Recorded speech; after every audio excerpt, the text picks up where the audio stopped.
morning, Milwaukee. Good morning, family. So glad to have you here on this very snowy Friday morning.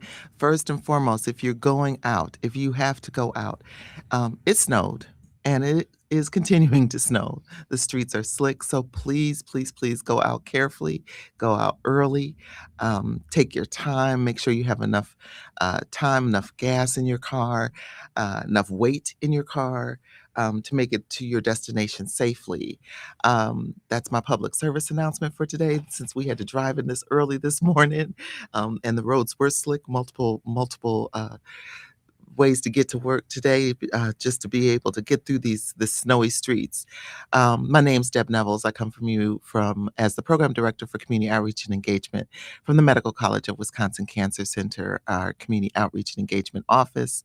And as always, on the first and third Fridays, I'm bringing to you experts and individuals to talk to you about cancer prevention and screening, and to also just talk about living healthy, but it's things that are so important because we want you, Milwaukee, to be able to have information to take to your doctor so that you can take steps to live healthy lives.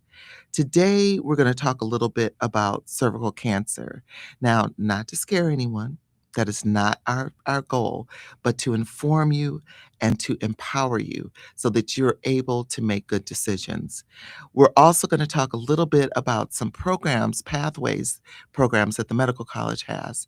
And we have two wonderful guests who can actually share this information with us, and who are actually in one of my guests is actually in one of the programs, aspiring med student. And my other guest is an expert on cervical cancer. Um, Cervical cancer is one of the most preventable cancers, yet people are still being diagnosed late. And part of that is because we are not going to the doctor when we need to, and we're not getting our screenings like we should. So, the first thing, family, you know what I'm going to say. It's important to have that medical home. It's important to have that doctor that you go to, that you talk to on a regular basis about the things that are bothering you, about your regular screenings, and about things that you need to talk about. One of the things, what do I always tell you? Secrets kill. So, families, our elders in the community, it's really important to have those conversations. The conversations that we're going to have are the conversations about what is your health history?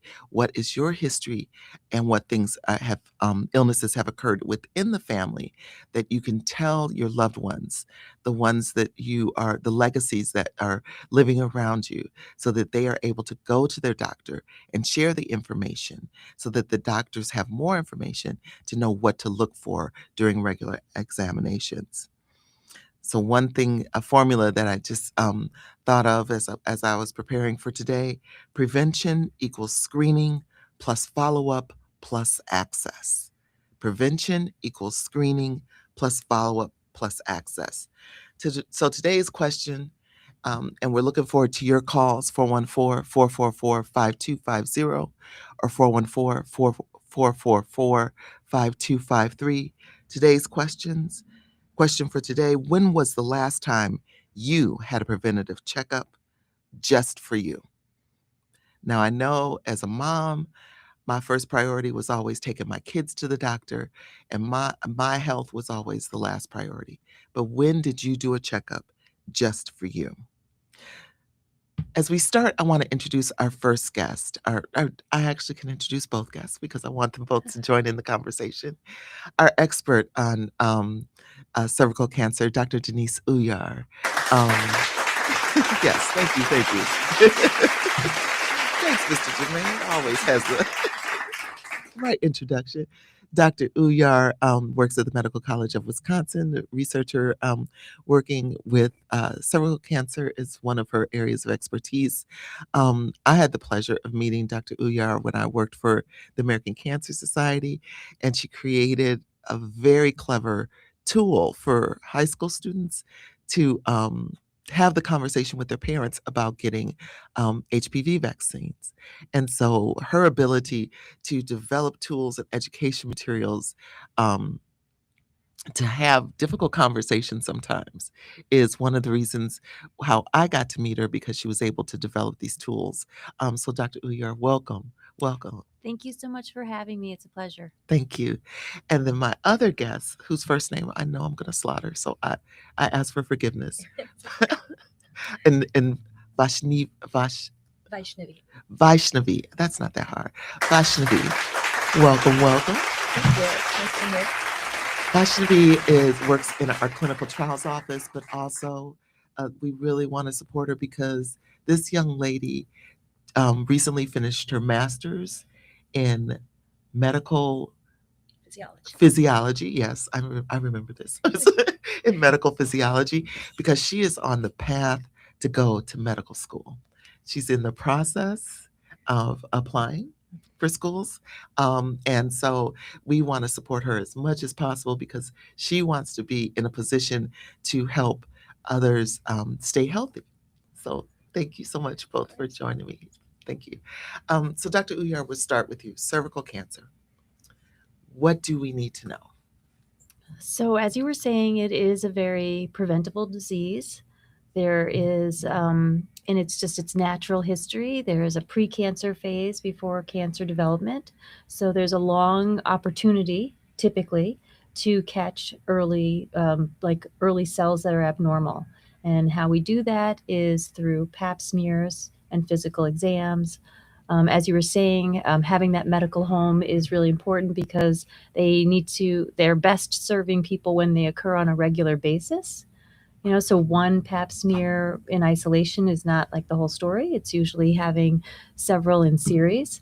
And, the guidelines have been updated. They're not always every year now. There can be less frequent if you have a series of normal paps and normal HPV testing.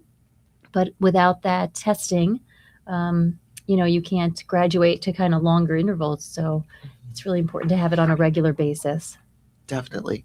And you mentioned pap smears. When do you generally start doing pap smears? So usually it starts at age 21. Okay. We've learned that earlier is not necessarily better for that. Okay. As we've got as you kind of understand really the root cause, which is human papillomavirus. So that's why that HPV testing along with the pap smear is pretty critical. Awesome. Awesome. And we've talked a little bit. There's been a lot of talk around HPV vaccine and the importance of HPV vaccine.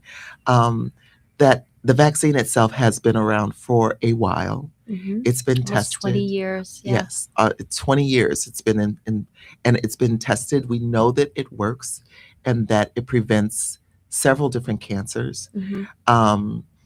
And that if you give it in the series, teenagers are able to get it, both boys and girls. Mm-hmm. And once you're able to get that in on deck, if you will, um, it helps to prevent the viruses, the human papilloma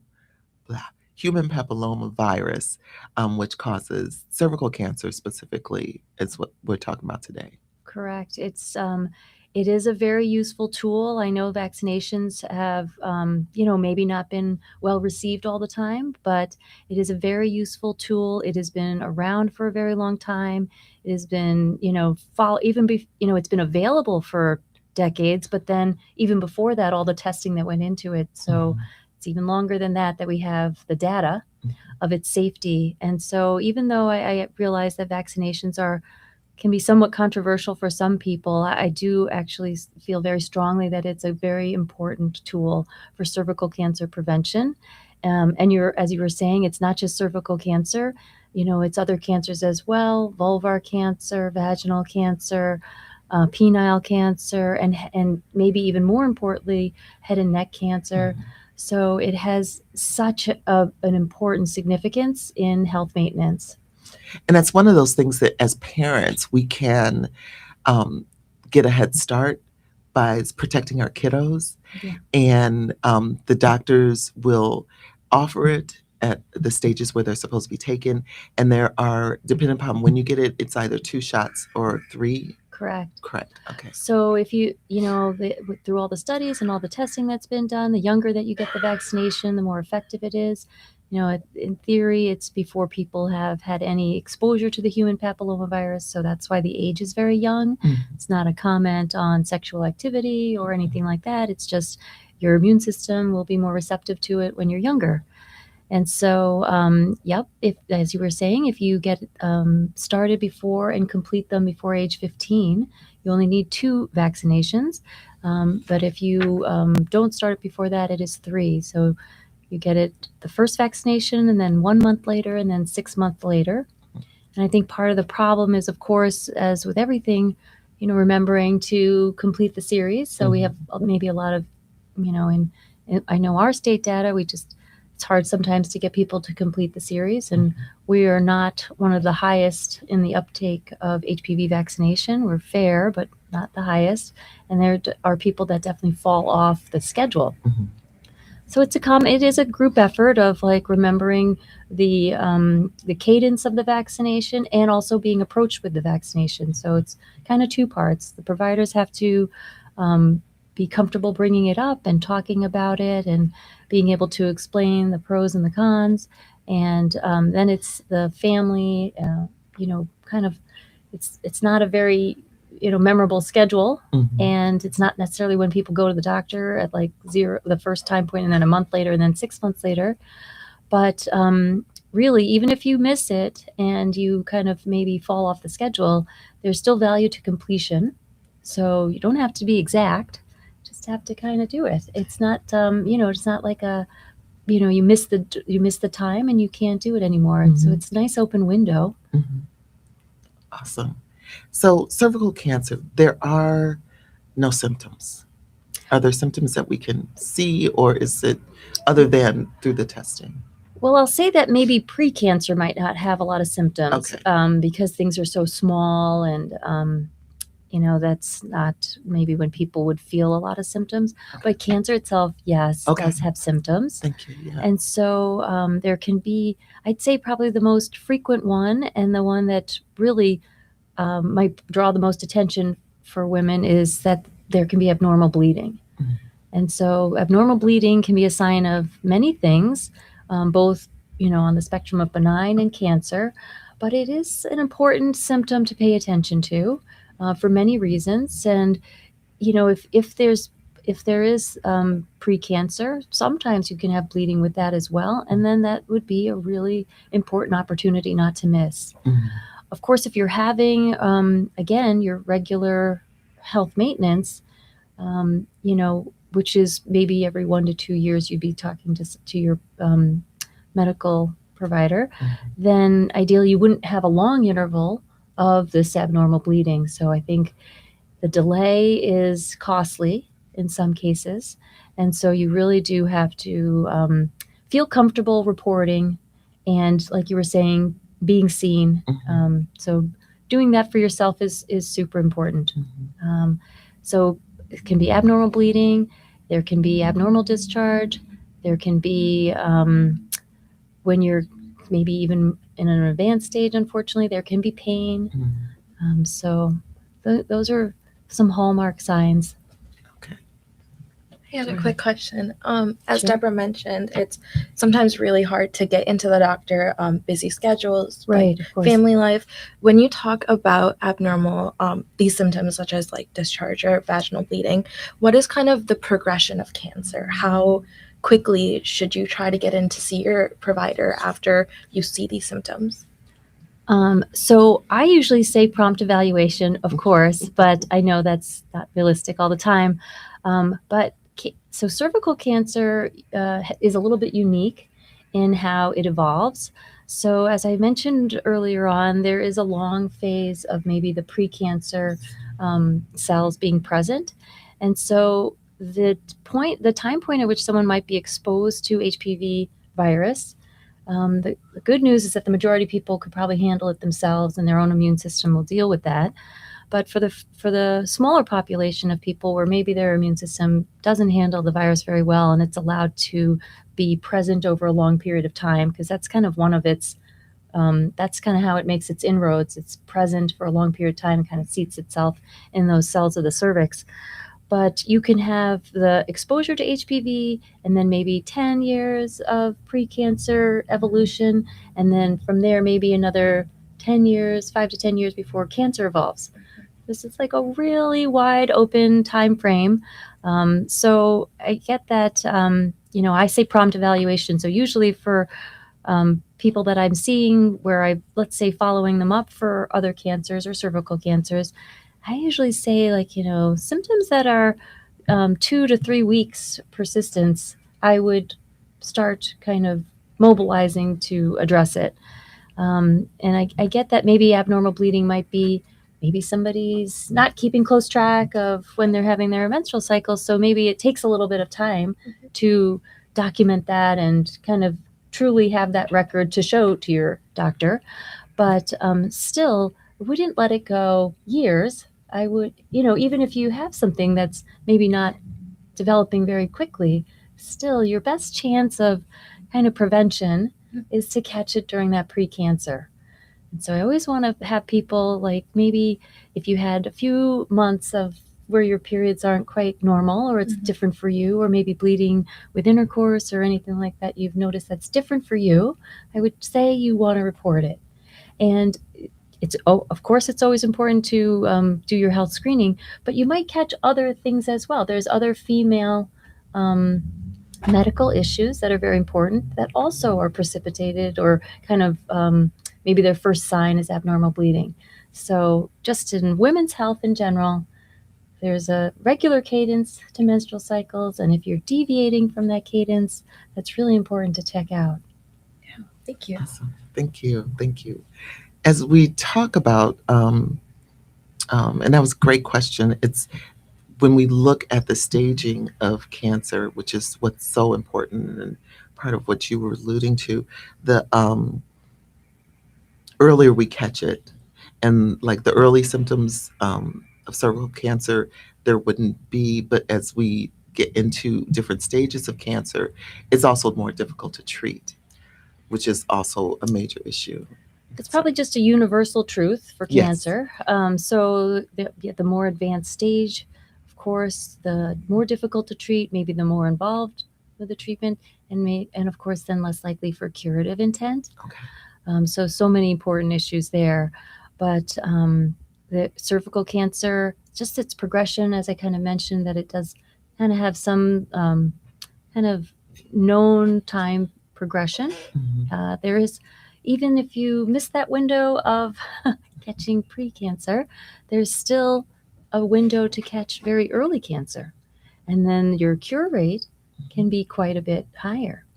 So it does have a stepwise fashion of how it evolves and grows and then spreads. So there is a period of time where it can stay very focal for many in the cervix itself. And so that is still a really important opportunity to catch it then. Awesome. Awesome.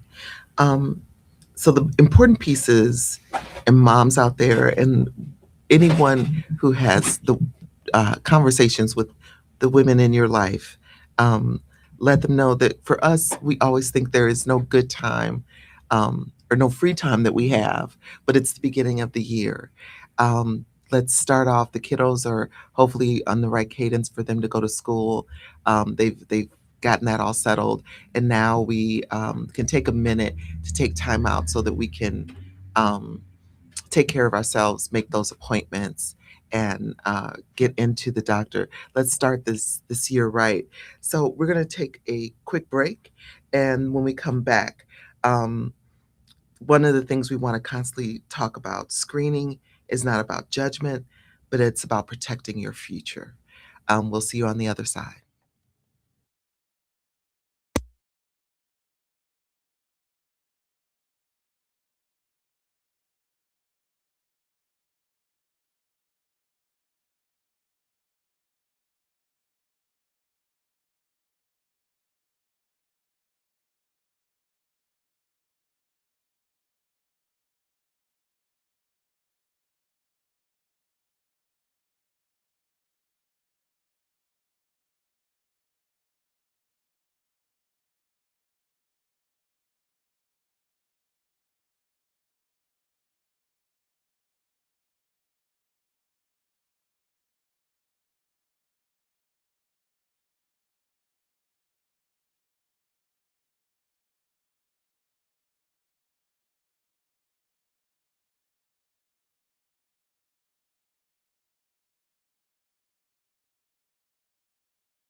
Welcome back, family. Welcome back. We are here to talk about cervical cancer.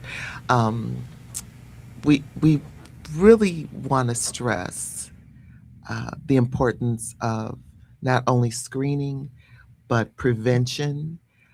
Prevention, which is the screening, but there's another step of prevention which we have as a tool, um, especially to protect our kiddos, um, and that is the HPV vaccine. And we were talking during break, and I talked early on. I met Dr. Uyar when she was working with the Boys and Girls Club on a pamphlet that got teens to have the difficult conversation with their parents. It looked like a cell phone, and my daughters actually came home with it, and I thought they had been in my bag because I had just talked to her about this. But they came home and were like, "Mom, we need to make appointments to see the doctor."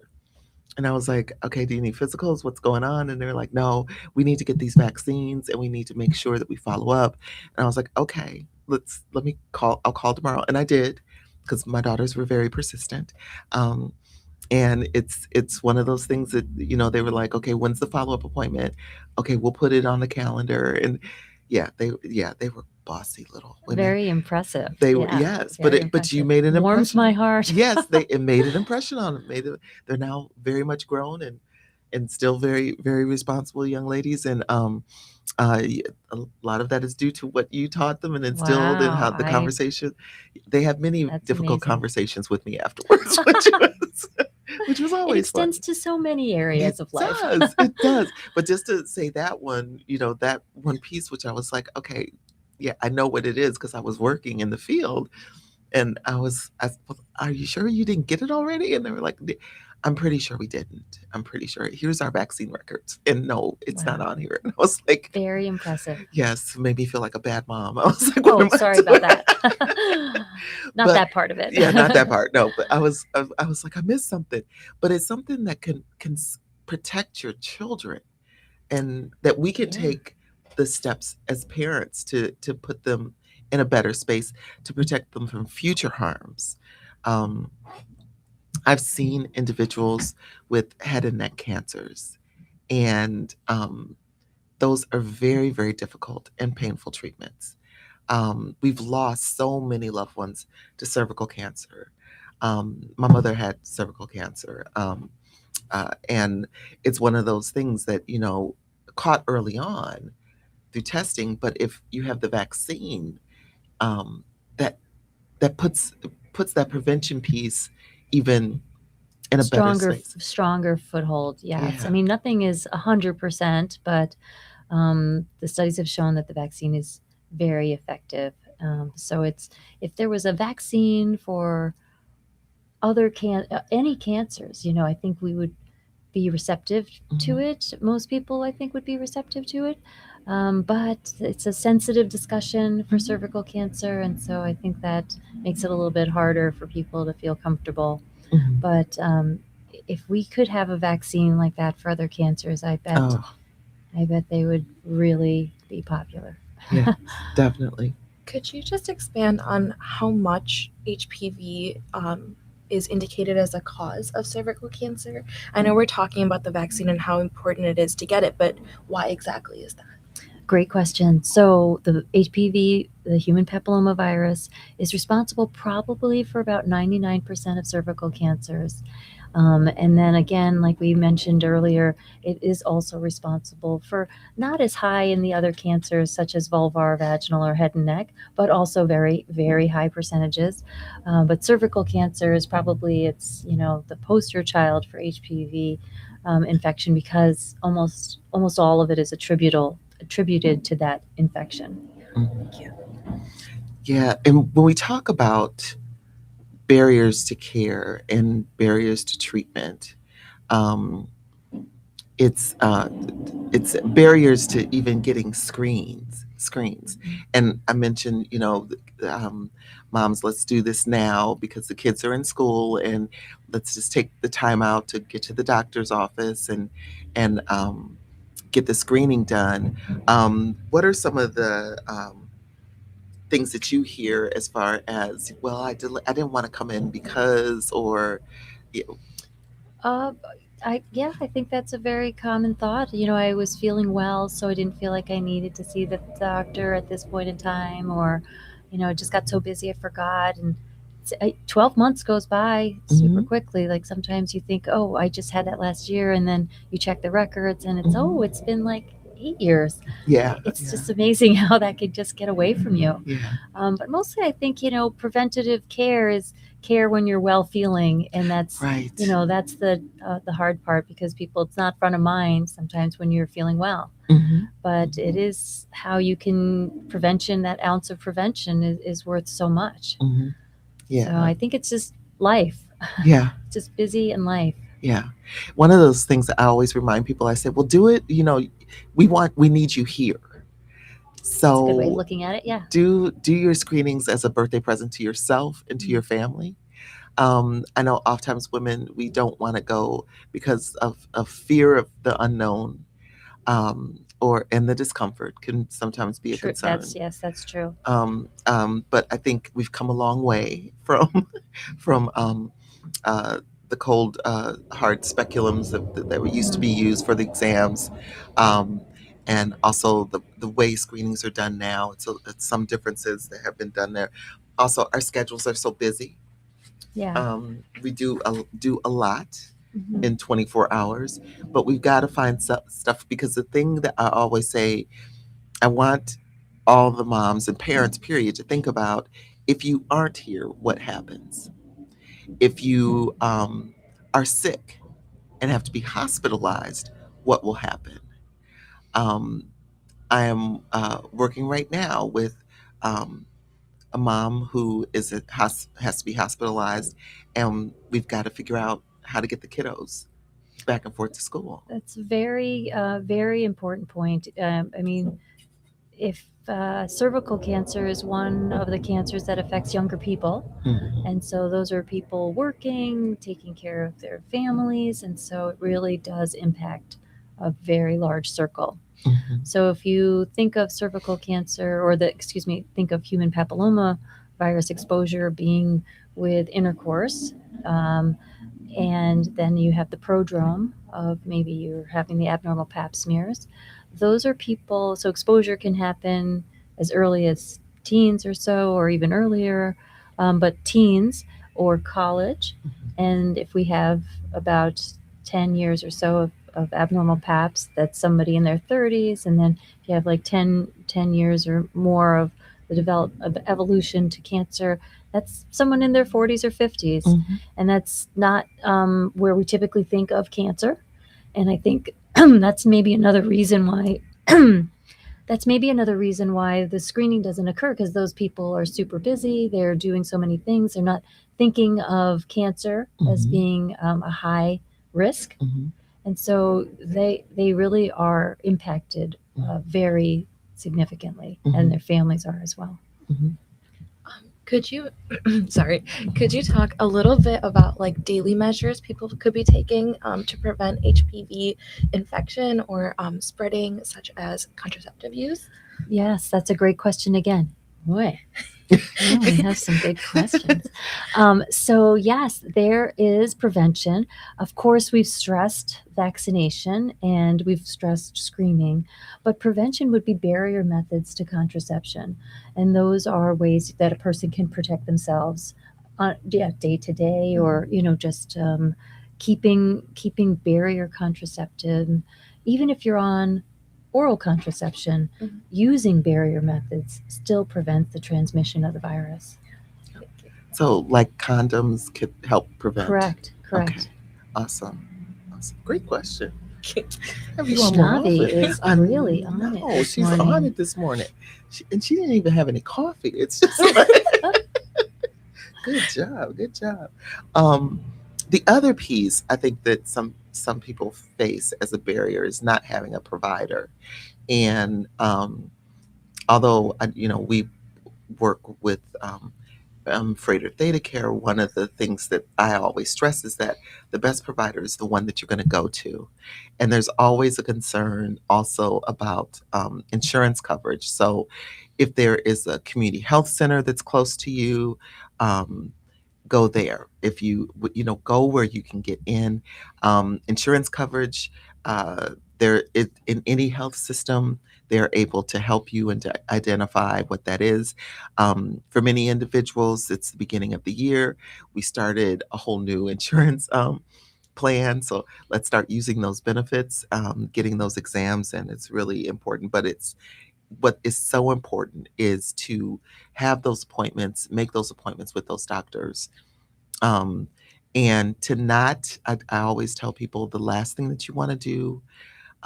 We want to talk to Dr. Uyar. We do not want to talk to Dr. Google. Do not do not begin Googling symptoms that you have. It's best to have that relationship with a doctor. I know my primary care doctor. I send her through my chart.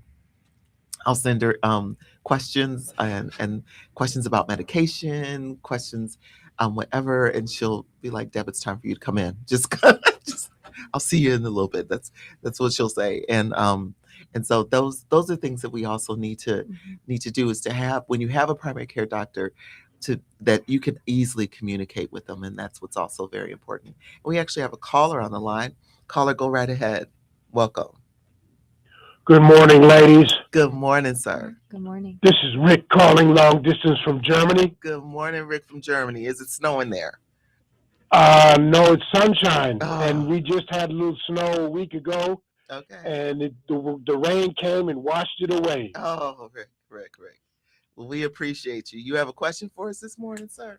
Well, first of all, let me say to your Please. panel there, uh, I am a conspiracy theorist, and I live with an intestinal parasite from the CIA, which may, in the long run, end up giving me cancer. Um, am I hearing you right when you say that the HPV virus is spread through sexual intercourse? Is the idea that men are spreading this virus as well as women? Thank you for your question. Yes, that is correct. This virus affects both men and women, and so yes, you can be, you can receive that infection from both men and women. Okay. Uh, I've learned a lot about cancer in the last 40 years of my life, and I would like to say that what's in the meat there in America, the chicken, the pork, the red meat beef, bovine beef, uh, it leads to not only diseases of the digestive system, but cancers of the body. And I think HVP is probably related to how much bad meat we consume there in America. Ladies, I'm done. Thank you, Rick. Uh, One of the things that we also try to work on is um, uh, having the correct information out in the community. And one thing that is true, your diet is important, as well as physical activity, which my friends here, Jermaine and Debo, both know. We've talked about the importance. The last show we had Mr. Leonard on, who is been working with our prostate cancer survivors on increasing their exercise and activities. But those same men who are thriving after diagnosis have also changed their diets. And so what we eat is very important. And sometimes I think what we often eat is we don't eat enough fruits and vegetables. We do have diets that have a lot of red meat in it. And so having that variety, and with all cancers, your diet is very important. And as he was saying, in America, we have a very sedentary lifestyle. We sit a lot. And I think since COVID and we can do so much virtually, I know for me for work, and you too, I'm sure that you do a lot of sitting too, but it's we sit a lot, and that also pays a lot, has a big impact. But also, I mean, I've tried to stop myself from eating at my desk. or having quick meals. My husband and I have made a commitment to making our lunch at home. And so we have more healthier food as opposed to just grabbing something out of a vending machine or running to a fast food place around our job. So, um, what we eat also has an impact on how healthy we are, too. Um, I agree with that. It takes a toll. Diet and exercise are super important for maintaining health. Um, I will clarify, though, that there is no link that is known between meat and the human papillomavirus that I'm aware of. Just to maybe confirm that Mhm. point. So I appreciate the caller so much. Thank you. But it's just not, that is just not part The of research. human papilloma virus pathology.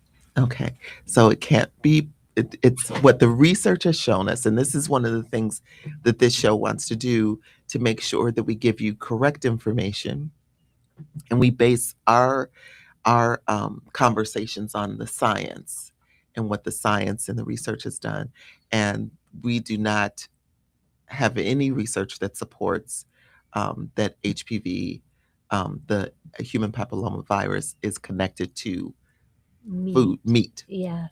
No, Okay. not aware of that. Yeah, nah, there is not research that supports that. Um, and so looking at um, other misinformation, part of what we try to do, and this is why I say the relationship with the doctor is so important. Um, when you get information in the community that you're not sure of, when you check Dr. Google and you're not sure of it, um, because there are some websites out there that do not have uh, the correct information. There's some websites, and I tell people all the time that you have to really look at what the source of the information is. The people just put information out there because you can do that, but it may not be factual. If you have a relationship with a doctor, you can at least I do it through my chart, and I'm just like, I heard that this is could also, help with my high blood pressure. Is this true? Is this something I need to look into? And my doctor will write me back, or her nurse will write me back. So those are things. Having that relationship with the doctor, you can have those conversations. Um, and it makes it a lot easier to get factual information and to get information that is more specific to your own personal care, because your doctor and that medical team, that care team, knows you and your body, knows you and what you're taking, and what medications might interact, what things might be helpful versus what things might be harmful. So, Couldn't agree more. It is super important to establish with kind of a primary care physician that knows you best, can help coordinate care, can help answer questions. I mean, there's usually a whole team. So I couldn't agree more. We use my chart a lot and appreciate the patients sending us questions and information that they wanted, or about things they've read or information that they've seen. Happy to review that and vet it for them as well. I'm sure any physician would be. Awesome. I have a quick question. I know, Deborah, you mentioned how Google sometimes is not the most reliable source of information. Talking about that, if there's any listeners out there who are thinking like, oh, I think I have these symptoms, or I want to know more about cervical cancer, what are some good resources, such as websites or places to go for information that listeners or anyone out there can find information? So I would say historically, the Centers for Disease Control have been a very good source of information, of patient-facing information, physician-facing information. So clinics can learn more, and patients can learn more. And there's usually they've had printouts, or you could have kind of like synopsis of the information in a very clear format, and that's always been a great source. And also the American Cancer Society website, they have some very good information that's helpful. If anyone is ever diagnosed, And yeah, there are individuals. The American Cancer Society has a number that you can call to get information, but there's also a site of survivors, and they actually it's spelled CERVIVOR. Then those are survivors of cervical cancer, and they actually tell their stories, and it's you can learn more about individuals who are thriving after diagnosis. And that's information just if you are diagnosed and looking for positive stories from individuals. Yeah, that's great. Yeah, they're interesting. I met a couple who have stories on there that are really cool, really interesting information. But yeah, ACS and CDC have been two of the great sources, and I think even on our website for Freda Theta Care, there's some basic information around cervical cancer. So yeah, great question. Great question. When we look at um, cervical cancer and cancer prevention across the lifespan, um, screening starts in adulthood. Prevention can start in your teens with the Correct. vaccine. Um, but the screening starts at adulthood. You said at 25, 21. 21, sorry. 21. And typically it'll continue to age 65, but with some exceptions, if someone has no prior history of abnormal screening and they've had, let's say, their cervix and uterus removed, then they wouldn't require continued pap smears at that point. And then on the other end of the spectrum, if somebody has had abnormal changes that are what's called high grade. A person can have low grade to high grade abnormal changes of the cells of the cervix. And if you've had high grade changes and if you've had maybe prior treatment, you might extend past, and you still have your cervix, you might extend past maybe that age to keep the screening going. Or you might return more frequently to have more screenings if you've had abnormal testing. And then if you've had abnormal testing, there's always follow-up for that because it might indicate a procedure. Okay. It might indicate an intervention. And then if an intervention is performed, you might have maybe for a shorter period of time different screening, depending on what the results show. Okay. And yes, the vaccination can happen. So that prevention, as you were saying, can start and happen in preteen or teen years. But within the last couple of years, there's actually certain candidates that are eligible for the vaccine up until even age 45. Okay. So the window for when you can get that vaccination is actually quite a bit longer these days. Okay. It does depend on kind of shared decision making and discussing that with your physician to see if you meet those criteria. And the Vaccines for Children's program is really helpful to defray the cost of the vaccination in the pediatric population. Maybe not as much. That program kind of doesn't extend out to adulthood, but the vaccine and screening are typically covered within insurance. That is not usually a very unattainable resource. Awesome. So we always tell individuals if there is family history. So with prostate cancer, if first degree family, your dad, brother, uncle was diagnosed at age 55, then we may start or at age 45, we may start your screening at 35. There's a 10-year gap. Is it similar for cervical cancer?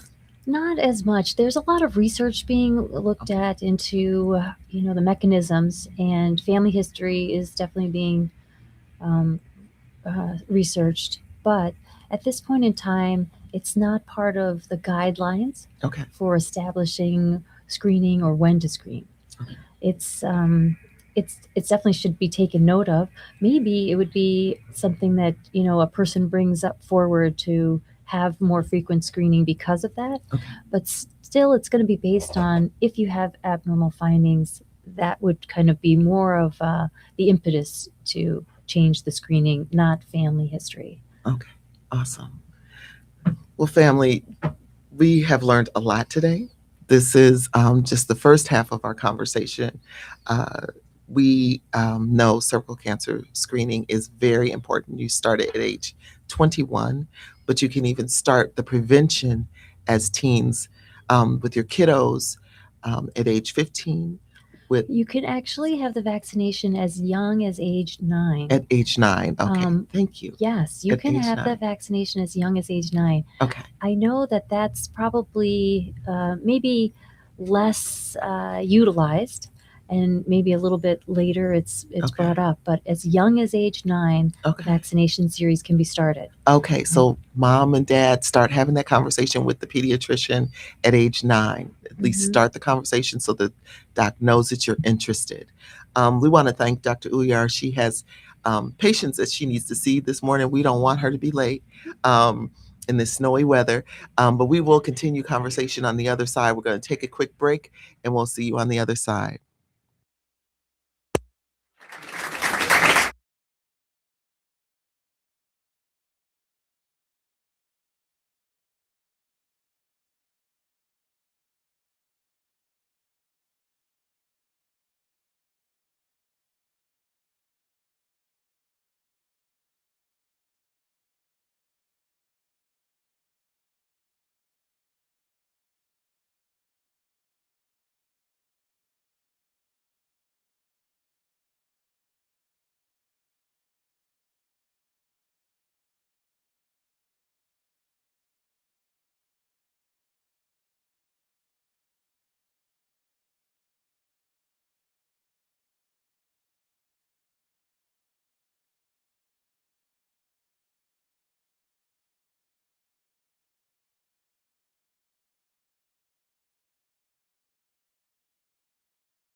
Welcome back, family. We want to say special appreciation for Dr. Uyar taking time out this morning and coming out in this weather. Again, I want to reiterate you all, if you have to go outside, please be careful. The roads are slick. They seem to be getting a little bit better out here, but I'm looking at Capitol. So just please be careful as you go outside and get on these roadways. Give yourself enough time so that you don't have to rush, and take your time getting there. We have two callers on the line. Caller, you're here. Welcome, welcome. Yes, morning, ladies. Good morning. I was wondering, do your insurance cover, like for, I know some cancer screenings you can have done ahead of time, see if you are prone to cancer, have cancer cells. Which ones are they, and do your insurance cover some of that stuff with that? So the Or do you best, recommend us getting that? yes.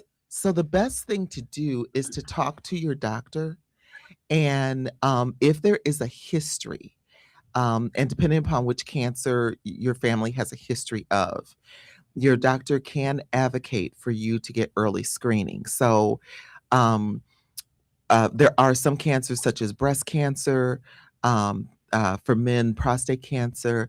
Uh, there are some cancers where we do look at family history. So we say first degree.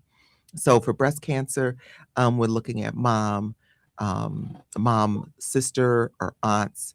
Um, Oh, okay. so if there is that type of history, um, it could be a reason to get a mammogram earlier. What Um, about blood cancer? What blood about blood cancers cancer? are, again, if there is a family history. So if there's a Okay. family history of blood cancers, it's important, A, to know what type of blood cancer, and then B, to be able to have that conversation with your doctor, because it means um, doing that testing early. So Yeah, we have a it's, cousin that had passed of that a couple years ago, like a second cousin or something like that, had mhm, blood cancer. It's not a survival type one. I just tell everybody that's just my thinking. mhm. It's not a good one at all. And prostate is another one that can you get a test for that ahead of time for prostate cancer? Yeah, they can. For prostate cancer, there is a lot more advocacy for early screening 10 years prior. So, but it's the thing is that people have to talk about it. And so, like your cousin, it's important for your doctor to know what type of cancer it was. Oh And yeah. then it's a possibility that your doctor could order genetic testing. Mm-hmm. So that would be that's one thing that we try. We call those we call individuals who do the genetic testing previvors, because those are individuals who are taking preventative tests beforehand, such as a genetic test, to determine if you have any genetic possibilities that might lend you to have certain types of cancers. So if somebody has that, let's say they took the test and they have those kind of possibilities, what do they do ahead of time? I mean, So they can do preventative measures to try to see early detection, to see if there is a possibility that you have any of the cancers. If it's, for example, if you have the one that's known the most is the BRCA gene, which causes certain types of breast cancer. And oh, okay. so the BRCA gene, you've heard individuals way back when, not way back when, it wasn't that long ago, but Angelina Jolie had a mastectomy, had her breasts removed Right. as prevention because she had the BRCA gene. We had a program latter But part she of, had that ahead of time, right? Even though yes, she didn't show the cancer yet. Well, right. someone in my office did that years ago. Hmm. She said her family had some removed. Do you guys have meetings once a year, once a month, like do the community centers or churches where people can ask questions and come out where folks Yeah, would have more time, like that, to kind of go over stuff? definitely, definitely. Watch. You can send in. You can contact me. My phone number 414-955-2364, That's true. and I can add you to our listserv. We have a emailing that goes out to community to let you know of any upcoming events. Our upcoming event that we have tomorrow, actually. And if you contact me today, I can send it to you. We are having a virtual event tomorrow with American Cancer Society, Health Connections, and Delta Sigma Theta Sorority around Voices of Black Women. It's a project that is capturing stories and information from Black women about mammograms and breast cancer, and it also includes education around that. So I can send you the information and the link to register for that. But Oh, okay, no, yes, that sounds good. So I'll just leave you awesome. my email address. Yeah, if you Or call and just leave your email, I'll make sure to put you on our list. okay, well, thank you very much, Thank then. you so much. Thank you so Sure. much. Bye And bye. we have another Yes. call on. Oh, okay. Thank you so much. Thank you. So one thing that Dr. Uyar wanted to make sure that we mentioned was the idea that some of these cancers impact certain individuals of certain ethnicities more than others, and we don't know. Especially around cervical cancer, we talked about this before around prostate cancer, and African Americans are one of the populations that are highly impacted by cervical cancer. Um, some of this is because of late stage diagnosis, because we don't go to the doctors soon enough. And that's why I constantly push um, that we need to go as soon as possible, and we need to go frequently. Online, we have a question: why are women who have hysterectomies no longer required to have annual pap smears? A lot is missed by not having these annual tests. Um, well, once you have a hysterectomy, it depends upon if it's a total hysterectomy. And I'm gonna rely on my science student here, our almost doctor. um, with hysterectomies, there's you wouldn't be able to do the pap smears. Yeah, of course, I am not She is an not a medical. expert, She is not a but medical from doctor what yet. my Yes. limited knowledge is, your uterus and your vagina are connected by that cervix. It's kind of like the gateway from your uterus into your vagina. So again, I'm not an expert on anything, so please don't take my word for it. But if you have a total hysterectomy, they might remove your cervix, and that might be a reason why you are not like meeting the criteria for pap smears or checkups, or even for the risk of having cervical cancer if your cervix is out. Mhm. Again, I am not an expert, Not so med- please don't take my word for Yes, it. But and neither am I. So we do not give medical advice. The thing is, once again, and thank you for the question, um, having these conversations with your doctor is very important. Um, Being able to ask the questions and say, okay, I want to know more about um, what can I possibly do um, to prevent cancer. If I've had a hysterectomy, do I need to still have these exams? That's what's really key and really important. Um, Again, prevention does not start with diagnosis. It starts with education. And that is one of the reasons why we are here. It starts with your ability to gain knowledge about what we're doing, and what you can do to be proactive in your care. So we're going to switch gears a little bit, and I want our listeners to you. The information we're going to talk about now is information more around our pathway program. So those of you out there, you're around our young adults, our high school students, and others who have an interest in science, or you just want to get them into a field where they can explore a little bit more. Medical college has a lot of pathway programs, and we want to be able to support our next generation of providers. Um, and I want I'm gonna I totally told you I was gonna put you on the spot, but understanding a little bit about your pathway Mhm. of what got you to say, okay, I want to go to med school. um, I I'll start with like the Yeah. beginning.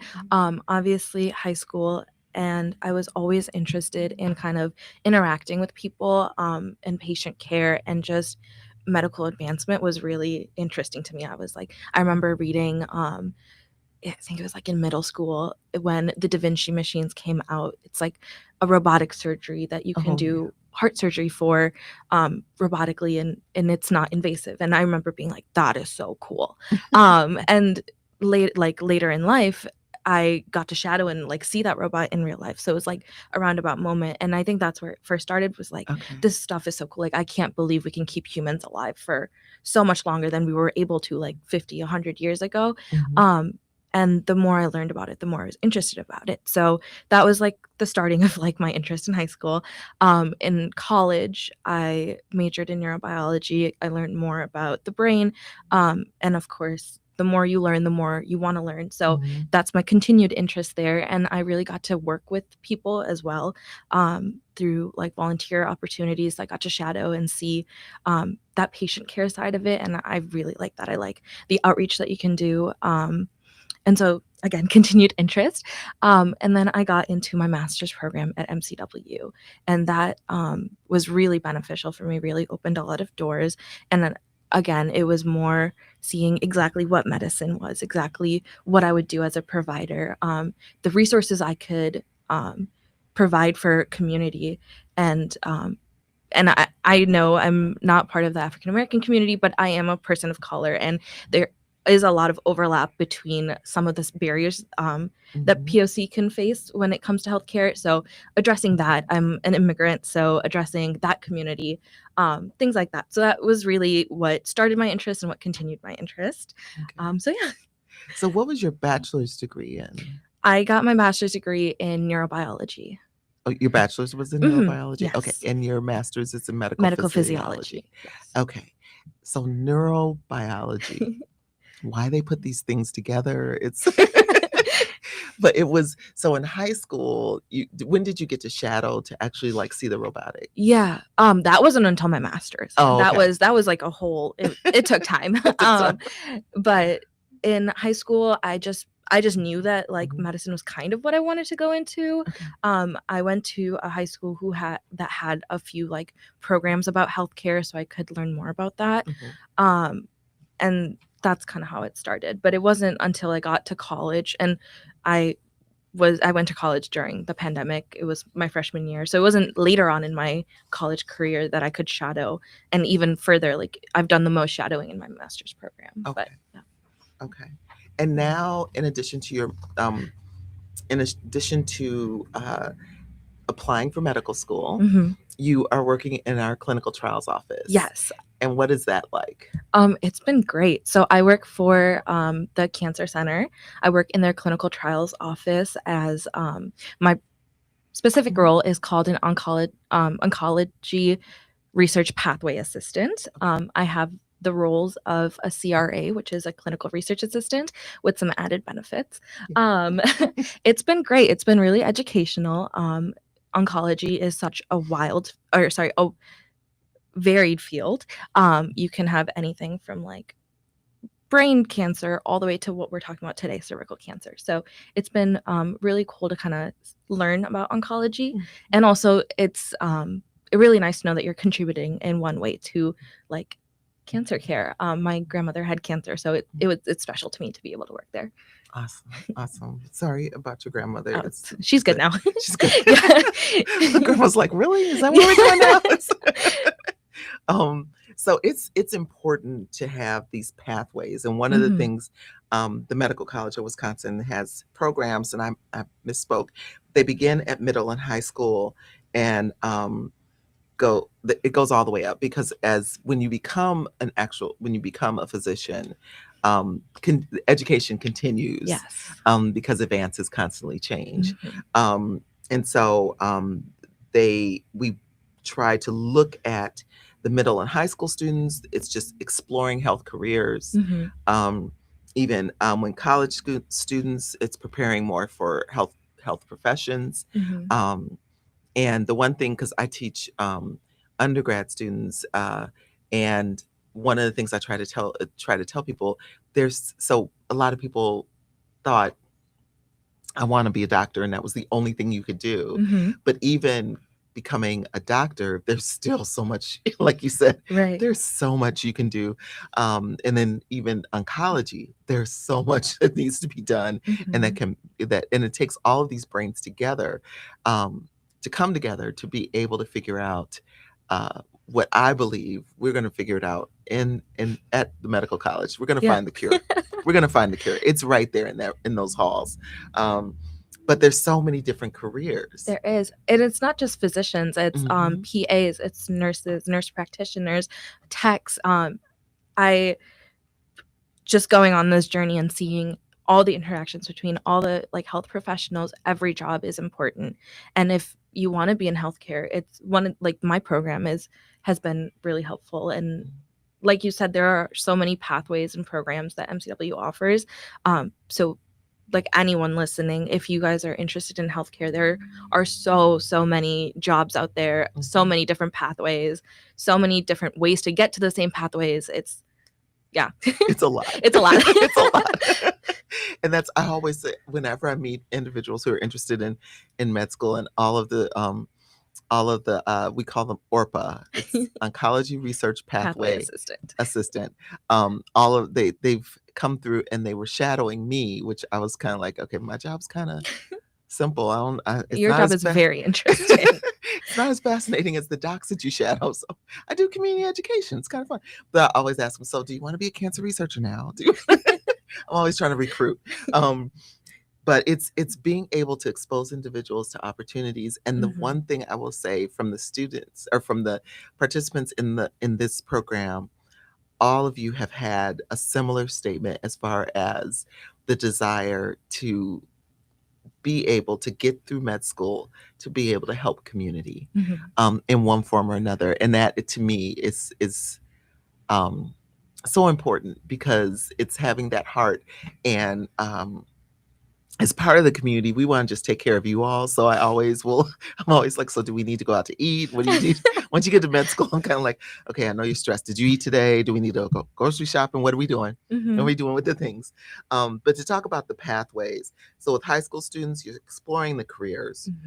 College students still exploring, but preparing more of medical health professions, doing a little bit more narrowing. And then after you get your bachelor's degree, strengthening your academic readiness to be able to go through med school. And so the medical college has what we call Cancer Education Research Training Programs, or CERTEC, within the Cancer Center. That's what we have, and run by one of the docs I just really totally admire, because she's doing such a wonderful job. But for Milwaukee and for middle and high school students, watch, because we will be getting information out about this one. We have a cancer health education program. We are working on an American Cancer Society summer healthcare experience in oncology program. And then through our Clinical and Translational Science Institute, there's programs called 500 Stars, which I know it's been around for a while. And so there's been a lot of students who have been able to participate in that, but that also gives you a flavor for the sciences and gives you a lot of really good exposure. And then the medical college has a summer pathway enrichment. And then that's one piece for middle and high school students. So the important program is the important pieces of those programs is to be able to give students exposure, but also to give them an opportunity to see themselves in these roles. Yeah. That's what's so important, to be able to see Absolutely. yourself. And I think one thing, anyone who's interested in healthcare or any job within healthcare, I think it's really important to shadow. I think I've learned a lot about myself, what kind of profession I want to be in because of shadowing. And it's like, it's an expensive commitment to make to go to med school. So you really want to know. And even with other professions, you kind of want to know if this is what you want to do lifelong. And so shadowing is a great opportunity. And I think one thing that I've learned just throughout my entire journey is just to ask.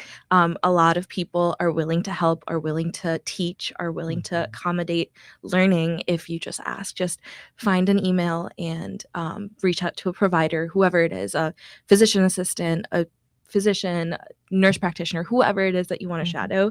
Just ask for opportunities, and more often than not, you will be met with opportunities. It gets a little Definitely. tricky when you're talking about high school and middle school students, Yeah. even though that's like a wonderful age to start exploring what you want to do in your Mhm. future, just because of their age. But Mhm. I'm sure, again, I'm sure there are programs out there like Yes. MCW offers and other institutions offer that they can still find. And the thing too, to understand, to be able to talk to someone like you and just when you get into med school, or even now, the preparing to get into med school, Mhm. you can talk to students about the MCAT, the Mhm. exam that you have to take to get into medical school, Yeah. how you prepare, how you mentally prepare for this journey that you're about to take, and just how it's possible, Mhm. how it's not something that's unreachable or unattainable. It's something that's there. Absolutely. I touched on it a little bit, but I am an immigrant, and my parents both went to college, but they went back to they went to college in India, Mhm. and so navigating this whole process of just applying to college and then what do I do for medical school? There's so many things that you kind of have to like check off. Like, okay, did I Mhm. take the MCAT? Did I get shadowing? It was really difficult. So if I can in turn help other people who don't know that much about the med school process or who are also immigrants or who have parents who are not in healthcare, that would I'm more than happy to do that. So I can leave my email, I can leave whatever, like, yeah. This is awesome. It's You all heard this now. There's yeah, no she's takes back. willing to, I know, no take backs now. It's this commitment. Now, it's, wouldn't you like to go to see her as a doctor? Wouldn't you want to see her? So we got to support her, y'all. We got to support her. I will tell you just from our programs that we've done with middle and high school students, that program was in 2015, and we did one example. We did that. It was under the direction of Dr. Stolley. I was with the American Cancer Society at the time, and we did the program with the Milwaukee High School of the Arts. And this is just one example of the work that we do. The students blew my mind because they did it as part of their service learning, and the students were paired with med students, Mhm. and they did an entire health fair on cancer and cancer prevention. And one of the students, I remember walking up to them, and she was like, okay, and I actually knew this young lady, and she said, Miss Deb, I want you to look at this, and I want you to tell me the staging for this breast cancer. And I was like, the what? You, how do you know this? and she had diagrams on the smart board, Mhm. and it showed the different levels of staging, and she could just tell me what the staging was, and she was correct. That is so cool. It was so cool, and it was just so enlightening to see her empowered to educate. And then another group were talking about the impact of smoking Mhm. on the lungs, and they actually devised this machine that showed you would blow into a tube, and it would show the resistance of after smoking X amount of cigarettes per year, and they showed the lung capacity was the example. It was fast. Then in the cafeteria, there was healthy eating Mhm. stuff. So it was so cool. It was really interesting, but that's just one example of some of the work that we do. The other program is we look at undergraduate students, and I just want to give some examples. Mhm. Um, again, we have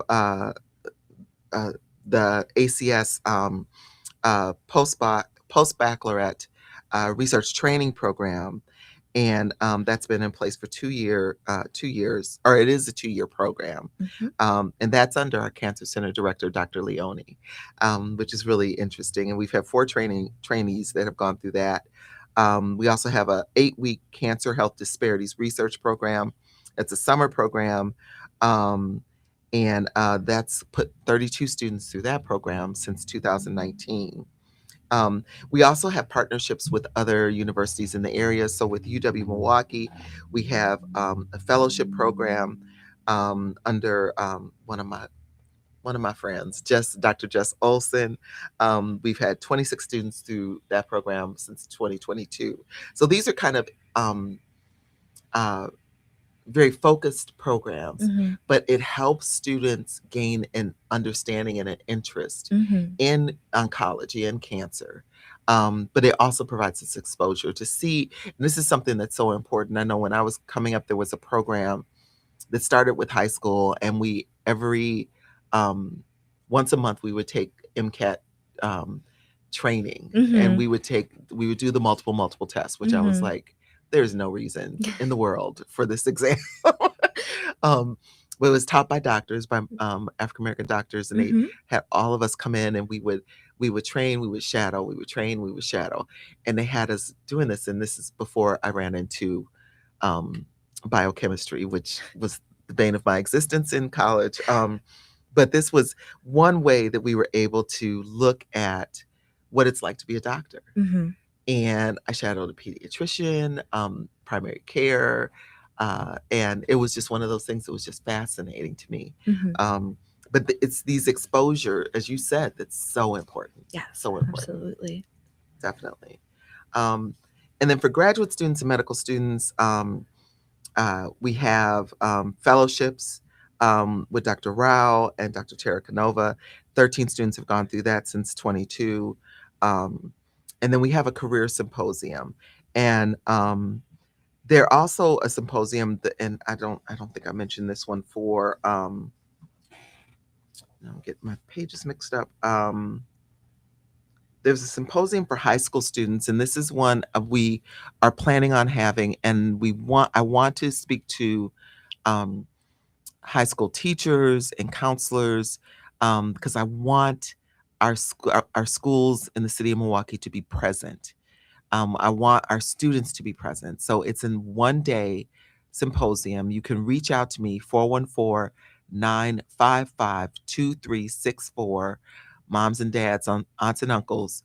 Ask your kids' schools, high schools, that you tell them you want your child to participate in this program. But it's a symposium when we bring the students to the medical college, and we do let them hear researchers talk about the work that they're doing, and they can ask questions. So if they're interested in science, they can delve a little bit deeper in different areas that they're interested in, and also learn a little bit about the work that we're doing here. But that's also one thing that's really, really important. Um, the piece that's so important in doing these programs is that we have to be able to develop a workforce Mhm. that reflects the community. Yes. Yes. We've got to have a workforce that reflects the community. Representation in all fields is Yes. essential. Yes. And it's not just representation for the fact of just representation. Hmm. It's a matter of having understanding of the people that we serve. Yes. So we're going to delve into that a little bit deeper right after we take this break. So family, again, who becomes our next generation of providers? And we can't do this without you. We'll talk more on the other side.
Welcome back, family. Welcome back. We welcome your calls 414-444-5250 or 414-444-5253.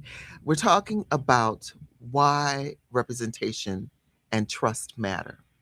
Um, I have with me today, help me, Vaishnavi. Vaishnavi. I need to write it down like I hear it. Vaishnavi. Vaishnavi and Chat is asking if you oh, could repeat yes. the phone number. The phone number 414-955-2364. That's 414-955-2364. That's the phone number where you can reach me and get on our listserv for upcoming events. There's a message on the screen for you as well. Okay. Miss Deb, how do high school students get connected to the summer program when the medical field uh, may not even be on their radar? Yes. So one of the ways I will tell you, my parents did it, and my parents were educators, and so it was a little bit different. But if they aren't sure what they want to do, you can ask them to just, are they interested in science? So if science is something that is a strength or something that you think they might be interested in, um, you can always just ask them, do you think this is something you want to go into? And then from there, just, explore it. And then just kind of go through, the possibilities of the programs through the medical college. You can go to our website at mcw.edu and look at high school programs or middle school programs.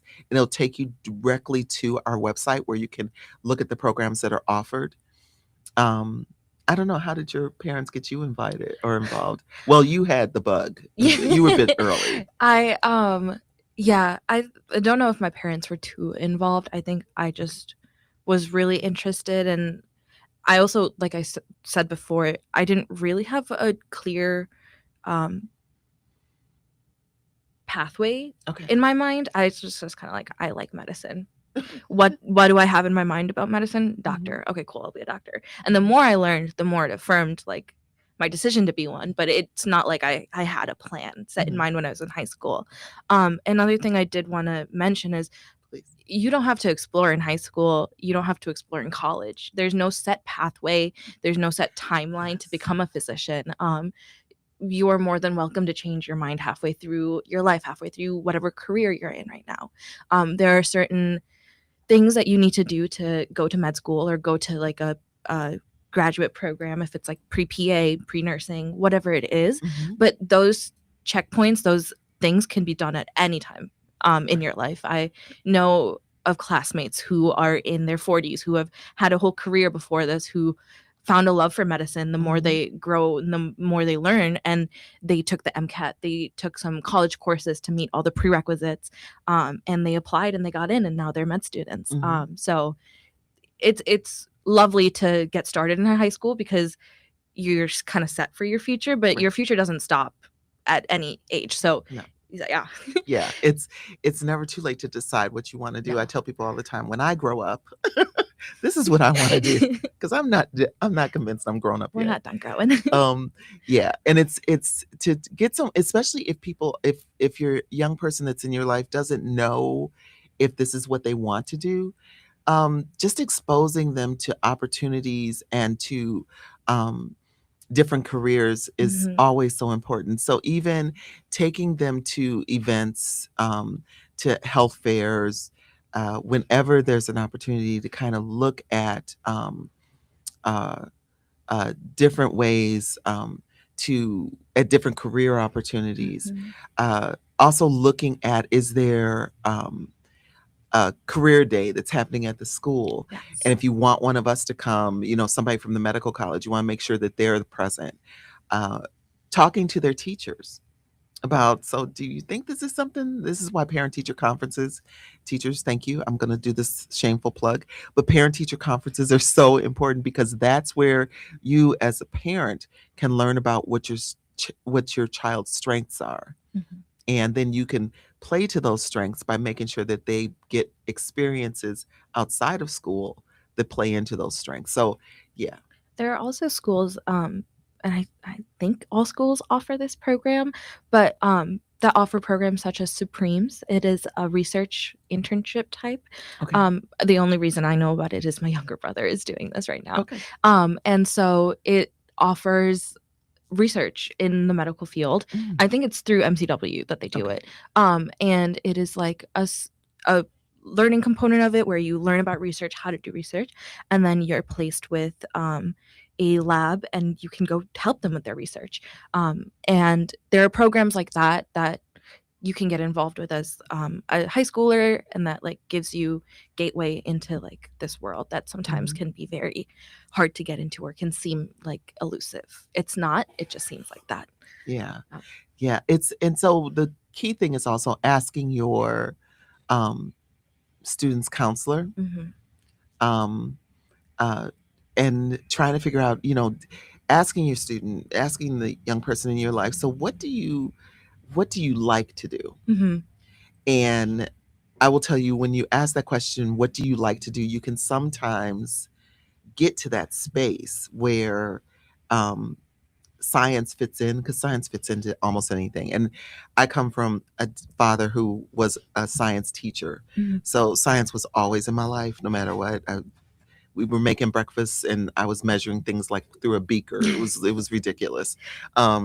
But yeah, so it's one of those things where you can introduce at any stage. My grandson, he's 10 now, and when we're outside, he likes to step on the ants. Mm-hmm. And I was like, well, where are the ants coming from? So we walked around and found the ant hill. And he was like, well, why do they make the anthill? I was like, well, that's their home. So then he stopped stepping on them, but he wanted to study them more as far as what they were doing. So then introduce, well, you know what you're doing. You are now an entomologist because you're trying to understand. He was like, ants? And I was like, no, bugs. That's what the study of bugs is. Mm-hmm. So introducing things to him slowly is one way to be able to just introduce those careers, and getting them into these careers. It may not be that there's an interest in med school. Mhm. It may be an interest in research. It Mhm. may be, and then the thing about the interest in research, it's the thing that drives parents crazy is kids who always go, well, why? But why, mommy? Why? That was my youngest daughter. Love you, Kimmy. But it was one of those things where it's just, but why, mommy? Well, why is the sky blue? Well, what makes well, why does it snow? Well, why is it slick? Why is it, and that's that inquisitive mind. And that's the thing. Working at the medical college in Wisconsin, we are surrounded by individuals who ask questions about questions and then have more questions. Yes. And that inquisitive mind is a researcher in the making. Mm-hmm. And so we don't want to stifle it. We want to give them more experiences. Mm-hmm. And there's ways to do that through museums, Yes. through experiences, free things that go on in the community, through our libraries. But you just want to make sure that you're keeping them exposed and they are continuing to ask more questions. Yeah. So that's one of the ways. So yeah, it's a hard question because figuring out who's interested in what and trying to get them there. But that's one thing that our pathway programs are so important, because it doesn't just focus on you're becoming a physician. It focuses on you're becoming inquisitive, and we're going to feed into those Mm-hmm. questions. But we want to try to get more of our students of color involved in these programs, because we want them to see that they can wear those white coats too. Yes. Yes. It Absolutely. is definitely possible. You can wear those white coats too, and there's other people that are in this environment, in these spaces, that are also persons of color, persons who come from different socioeconomic backgrounds, people who are immigrants. They are all in these spaces making differences. And as we said, we are working hard to make sure that patients feel heard and seen. Yes. And it's a little bit easier when you have individuals who come from similar cultures, Yeah. or come from, like you all, they're all in the program, Um, like I said, everyone that I've talked to who have been through this program and shadowed me, every single person, um, and it's a diverse group of students, but they all have the heart for, I want to be able to work in community and help community. Yeah, any provider can help you with medical issues, but it's really nice when you go to a provider and you feel seen and you feel heard and you feel that they get you, not just from a medical standpoint, but for everything you're going through in your life. Because I think, as we learned earlier today, there's a lot of factors that contribute to healthcare, such as diet, exercise, lifestyle, and having providers that you trust and you feel comfortable speaking to can help you with that. They can make those connections for you that you might not make yourself when you share about your life. And one way to do that is to see representation within the medical field, whether it's research, whether it's patient care, having more voices, having more diversity in experiences and backgrounds. It just adds to like improvement of health. It never takes away. It only adds. It only adds. It only adds. And we have a caller. Caller, you're on the air. Good morning. Good morning again, ladies. Good morning. This is Rick. Hi, Rick. I just want to say about your conversation earlier on cervical cancer and meat, that it is very difficult to trust the FDA, the CDC, the Department of Agriculture, the American Cancer Society, when so much of the meat producers' money is tied up in what they do, and blocking research and guiding research so that the cure for cancer is never related to the diet. I also have a question for you. Are you going to be on the air on the 30th of January? I am not. Was there a Okay. Is there a particular? No, I just enjoy your show, sis. Oh, thank you, Rick. I appreciate you, and especially you calling from Germany. I so appreciate you. So appreciate I you. pray. Thank you. I pray that you would have somebody from the Seventh Day Adventist community on to give the other side of the standard line that is given in colleges and universities. I know you're sponsored by a major college there in Wisconsin, but I hope that you could get somebody from the Seventh Day Adventist community on to give the other side. They're not all quacks, and I don't believe that everybody is going to become a vegetarian and a vegan, but you've got to clean up where you buy your meat. I'm done, ladies. Thank you, Rick. Thank So you. appreciate you. And it's, yeah, I think listening to all, and that's part of what, when we talk about representation matters, having someone who represents, whether it's a faith background or race, ethnicity, having, and that's the thing, that's why I love when Rick calls, because it's different perspectives that add to the conversation. Yes. And that we hear each other and we're able to say, okay, and I wrote Seventh Day Adventist because, Rick, one of the things that we want to do with this program is also bring in that faith perspective of health, because it also matters. It's something that we need to address. And we're strong believers that, it's also a mindset, which is related to your faith, when you get a diagnosis that you also have to address.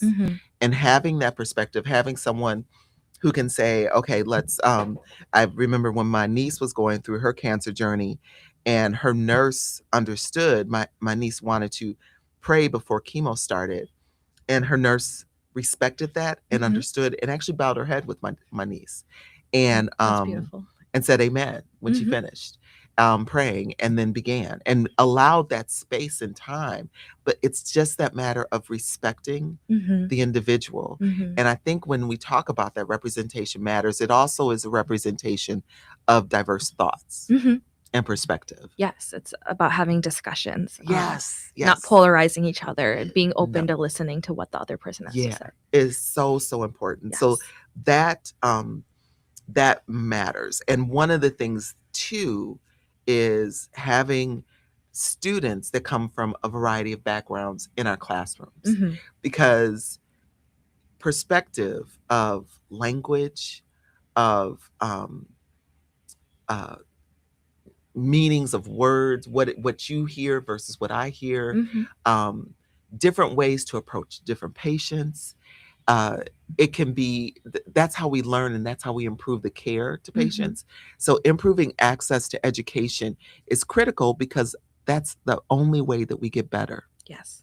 It's the only way that we improve the quality of care that we give to individuals in our community. Absolutely. Yeah. And so one of the things I know, I can think early on when we had this scale of pain, Mm-hmm.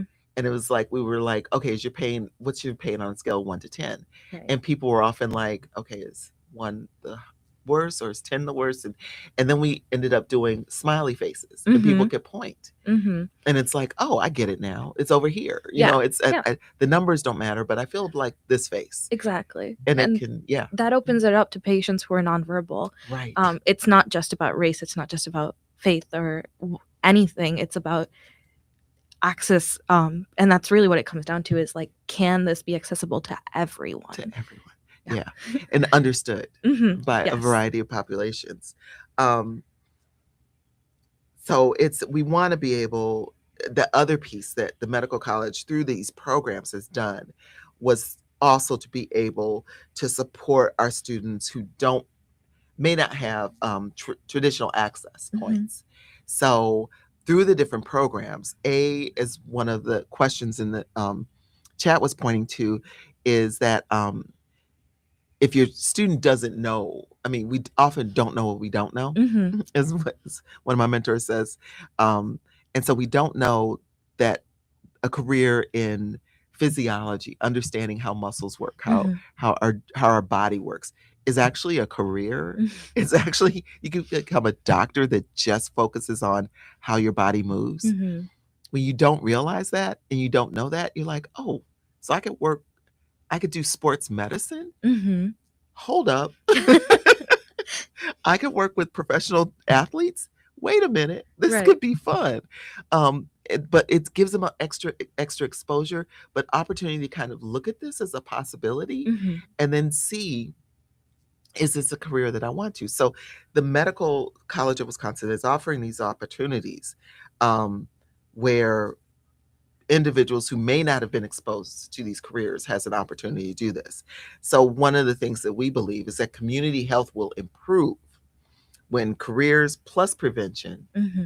plus trust all align. When we have careers, prevention, and trust, and all of that aligns in one piece. So as we come to a close today, I first of all want to thank you so much. Thank you for having me. This But- is so cool. Okay, Vishnavi. Yes. Vishnavi. I said it. Did Yeah. I? Yeah. Oh, okay. Vishnavi. Yay. Vishnavi, we are going to send up all of our prayers and hopes that whatever medical school you go to, that you get in Thank you. the one that's going to nurture you and love you and make sure that you become the best that you can be. Thank you. And that whatever community you decide to serve, that they are also blessed by how committed you are to the community. You will be a blessing to wherever you go. Milwaukee family, things that I want you to do today, they're simple actions. Schedule your screening, talk to your doctor, ask about it. Talk to your daughter, niece, or young person about prevention. Support and share this information about pathway programs. My phone number is in the chat. Again, 414-955-2364. If you want to learn about programs we have upcoming, we have a program tomorrow around Voices of Black Women. It's a virtual program, and you can easily send me your voice. If send me or call me and leave your email, I'll send the flyer to you. Supporters, share the information about our programs. I'll share that with you. Also, normalize conversations around prevention. Normalize conversations around getting the HPV vaccine. Ask your doctor. Have those conversations. Remember, screening today protects us tomorrow. Thank you so much, Milwaukee. We appreciate you. Thank you to my Thank you to our guests who came, and we'll see you on the next side.